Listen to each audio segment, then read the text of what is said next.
Below is a single-scene story, fully expanded in well over 1,500 words, written in a cinematic, emotional style. The entire story takes place in one continuous moment, no scene breaks, no dialogue formatting, just one powerful unfolding scene. The denial did not arrive loudly. It came quietly, in the way humiliation often does, wrapped in politeness, disguised as procedure, delivered with a smile that never reached the eyes. The airport gate was alive with motion, a river of rolling luggage and impatient footsteps, yet in that moment everything seemed to slow as the boarding agent's hand hovered over the scanner and then stopped. The woman standing before the counter had already extended her boarding pass, her posture calm, her expression composed, the kind of stillness that comes from years of learning not to react too quickly.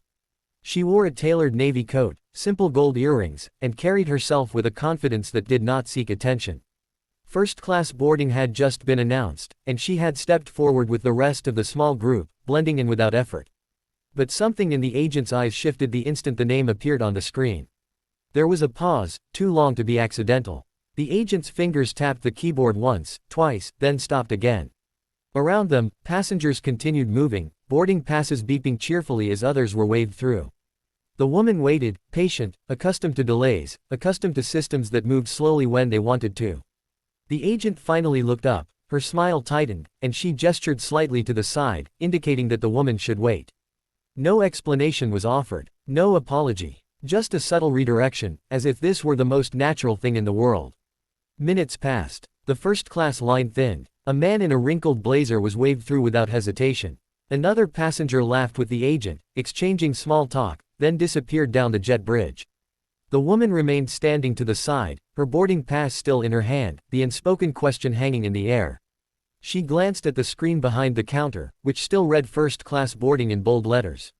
She checked her pass again, not because she doubted it, but because she had learned that sometimes people needed proof repeated twice before they believed it. Finally, she stepped forward again, gently placing the boarding pass on the counter. The agent's eyes flicked down and back up, and this time the smile vanished completely. The agent said something brief, something rehearsed, something about a seat reassignment, and a system issue, her tone clipped and final. The woman listened without interrupting, her face unreadable. Around them, a few nearby passengers slowed, sensing tension the way animals sense a change in weather. A man behind her frowned. A woman clutched her purse a little tighter. The agent slid the boarding pass back across the counter, not meeting the woman's eyes. The implication was clear: step aside, you do not belong here. The woman did not raise her voice. She did not argue. She simply stood there, absorbing the weight of the moment, the familiar sting of being quietly told no, of being reminded that credentials and tickets and achievements sometimes mattered less than perception.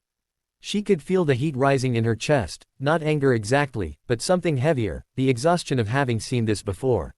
She stepped aside once more, this time fully out of the boarding lane, and watched as the final first-class passengers were waved through. The gate area grew quieter as the general boarding groups were announced. People glanced at her, some with curiosity, some with discomfort, some with indifference.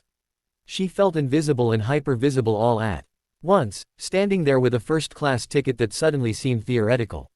What no one around her knew, what the agent certainly did not know, was that this woman had spent her life mastering moments like this. She had learned early that power did not always announce itself, that the most influential people in a room were often the quietest. She had built a career not on loud declarations but on precision, on preparation, on knowing exactly when to act. The airport noise washed over her as she reached into her coat pocket and withdrew her phone, her movements unhurried. She did not rush. Rushing would suggest desperation, and she was not desperate. She scrolled calmly, thumb moving with practiced ease, and selected a contact saved simply under a first name. The phone rang once, then twice, then connected. She did not step away. She did not lower her voice. She spoke softly, efficiently, relaying facts without embellishment: the flight number, the gate, the boarding issue. Her expression remained composed, but her eyes were sharp now, focused. Whatever was being said on the other end caused her to nod once, slowly, as if confirming something she already knew.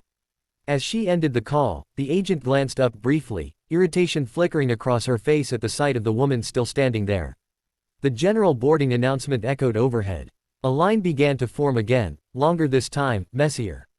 The woman remained exactly where she was, just to the side of the counter, neither obstructing nor retreating.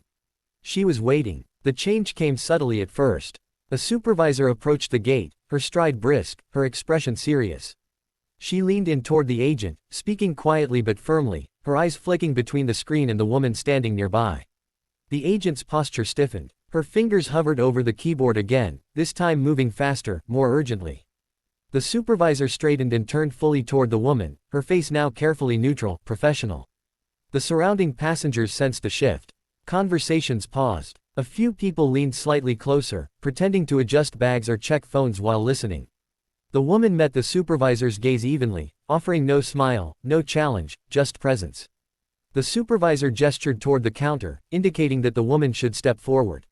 She did, placing her boarding pass down once more, the same piece of paper that had been dismissed minutes earlier now treated with new respect.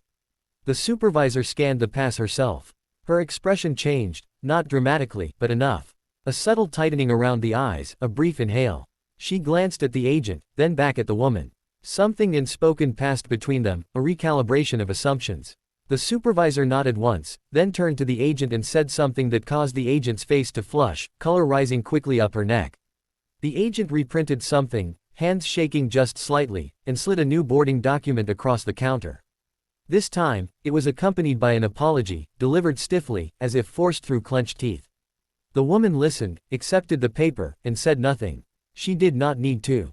The balance of power in the space had shifted so completely that words were unnecessary. But the moment was not finished. The supervisor did not leave.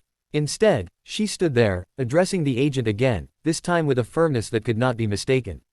Other staff members had begun to notice, gathering subtly, pretending to busy themselves nearby.